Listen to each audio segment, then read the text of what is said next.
హైదరాబాద్ అభివృద్ధికి కృషి చేస్తామన్నారు జీహెచ్ఎంసీ కొత్త కమిషనర్ జనార్దన్ రెడ్డి. సోమేష్ కుమార్ స్థానంలో కమిషనర్గా ఇవాళ ఆయన బాధ్యతలు స్వీకరించారు. తాను ఎక్కువగా జిల్లాల్లో పనిచేసినా పట్టణాభివృద్ధి శాఖపై పట్టు ఉందని, ఆ అనుభవంతో జీహెచ్ఎంసీ అభివృద్ధికి కృషి చేస్తానని అన్నారు. ప్రభుత్వం చేపట్టిన ప్రతి పథకాన్ని కొనసాగిస్తూ ప్రజలకు అవసరమైన కొత్త పథకాలను ప్రవేశపెడతామని అన్నారు జనార్దన్ రెడ్డి.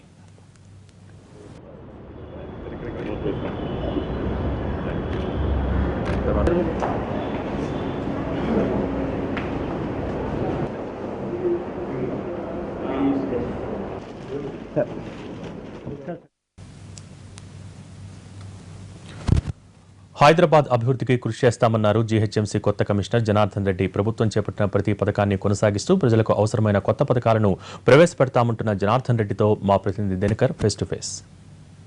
హైదరాబాద్ కమిషనర్గా కాసేపట్లో బాధ్యతలు స్వీకరించబోతున్నారు. ఆల్రెడీ దీనికి సంబంధించి కూడా కసరత్తు కూడా మొదలైందని చెప్పుకోవచ్చు. మన ముందర జీహెచ్ఎంసీ నయా కమిషనర్ గారు జనార్దన్ రెడ్డి గారు ఉన్నారు.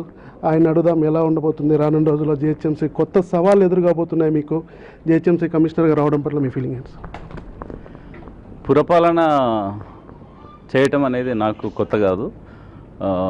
పట్టణ పేదరిక నిర్మూలన సంస్థలో, తర్వాత special officer Warangal corporation and special officer Anantapur corporation, దాని తర్వాత commissioner and director municipal administration and TUFIDC and water board, ఇట్లాంటి పనులు చాలా రోజుల నుంచి నేను చేస్తున్నాను. అన్నిట్లో ప్రజల్ని భాగస్వామ్యం చేయడానికి ప్రయత్నం చేస్తాం. అండ్ అందరు వర్కర్స్ని, అంటే స్వీపర్ దగ్గర నుంచి కమిషనర్ వరకు వారి యొక్క శక్తి సామర్థ్యాలని పూర్తిగా వినియోగించడానికి ప్రయత్నం చేస్తాం. అట్లాగే మున్సిపాలిటీలో వివిధ శాఖలకు చెందినటువంటి అధికారులు ఉంటారు. వాళ్ళందరి మధ్యన సమన్వయం చేయగలిగితే దాదాపుగా 100% పనితనం పెరుగుతుంది. ఎవరి పని వాళ్ళు చేస్తుంటారు. కొంచెం కన్వర్జెన్స్ పెంచితే, కనెక్టివిటీ పెంచితే, ప్రజలతో కలిసి పనిచేస్తే 100 నుంచి 200% మన యొక్క పని సామర్థ్యం అండ్ డెలివరీ ఆఫ్ గూడ్స్ జరుగుతుందని నేను భావిస్తాను. ఆ ఎక్స్పెరిమెంట్సే చాలాసార్లు చేయడం కూడా జరిగింది. పరిపాలనలో కలెక్టర్ ఉన్నప్పుడు కానీ, మెప్మాలో ఉన్నప్పుడు కానీ, అండ్ వేరియస్ అదర్ డిపార్ట్మెంట్స్లో ఉన్నప్పుడు, అగ్రికల్చర్, హార్టికల్చర్, సెరికల్చర్, కోఆపరేషన్, అవన్నీ ఒక 7-8 శాఖలు నేను చేసినప్పుడు కూడా ఈ ప్రయోగమే చేయడం జరిగింది. సో అందరి సహకారంతో మరింత మెరుగైన సేవలు ఇవ్వడానికి ప్రయత్నం చేస్తాం. రోడ్లు బాగుంటే చాలు, ఇంకా రోడ్లు బాగుంటే చాలు, ఆ తర్వాత గుంతలు లేకుండా ఉంటే చాలు అన్నాక యోచన ప్రజల్లో వచ్చింది. ముఖ్యంగా ఎలా ఉండబోతుంది? మీరు కూడా చూసి ఉంటారు హైదరాబాద్లో రోడ్లు. ఎస్, అంటే ప్రధాన రహదారుల్లో రోడ్లు బాగుంటే చాలు. సందులలో పోయిన తర్వాత sanitation, drainage, water and sanitation చాలా ఇంపార్టెంట్. అట్లాగే స్ట్రీట్ లైట్స్ కూడా ఇంపార్టెంట్. వీటన్నిటి మీద కూడా సాధ్యమైనంత వరకు మెయింటెనెన్స్ ఏ విధంగా చేస్తే సత్వరమే స్పందించి పాట్ హోల్స్ లాంటివి ఇమీడియట్గా చేయగలము.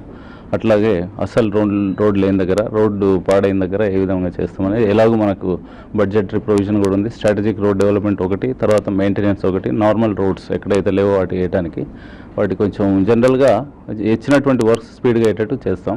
అండ్ మెయింటెనెన్స్ మీద కూడా శ్రద్ధ వహిస్తాం. జిహెచ్ఎంసీ పెట్టినటువంటి పథకాలు వాటిని కొనసాగిస్తారా? ఇంకా మీ యొక్క ఐడియాస్ ఏమున్నాయి వీటికి సంబంధించి? ఎలా గ్రౌండ్ వర్క్ చేయబోతున్నారు సార్? ఎస్, అన్ని మంచి పథకాలని కొనసాగిస్తూనే అవసరమైనటువంటి, అంటే ప్రజలతో కలిసి పనిచేస్తున్నప్పుడు దూరంగా ఉన్నప్పుడు ఒకలాగా ఉంటుంది. రోజు గ్రౌండ్ లెవెల్కి వెళ్ళి వాళ్ళతో పనిచేస్తున్నప్పుడు, ప్రజాప్రతినిధులతో మాట్లాడుతున్నప్పుడు, విలేకరులతో మాట్లాడుతున్నప్పుడు కొత్త సమస్యలు తెలుస్తాయి, కొత్త పరిష్కార మార్గాలు కూడా తెలుస్తాయి. We are open to all. చేయగలిగినటువంటి పరిష్కారాలు అన్నీ అందరి సహకారంతో, అందరితో ఐడియాస్ తీసుకొని, let noble thoughts come from all the directions. పబ్లిక్కి ఎలాంటి సమస్యలు రాకుండా ప్రజా సమస్యల కేంద్రంగానే పాలన సాగుతుందని, అలాగే ఏదైనా కొత్త స్కీములు, ఆలోచనలు ఉంటే వాటిని ఇంప్లిమెంట్ చేస్తామని, పాత స్కీములను కూడా అలాగే కొనసాగించే అవకాశం ఉందని చెప్పి కొత్త జీహెచ్ఎంసీ కమిషనర్ జనార్దన్ రెడ్డి గారు అంటున్నారు. కెమెరామెన్ మనోహర్తో దినకర్, NTV, హైదరాబాద్.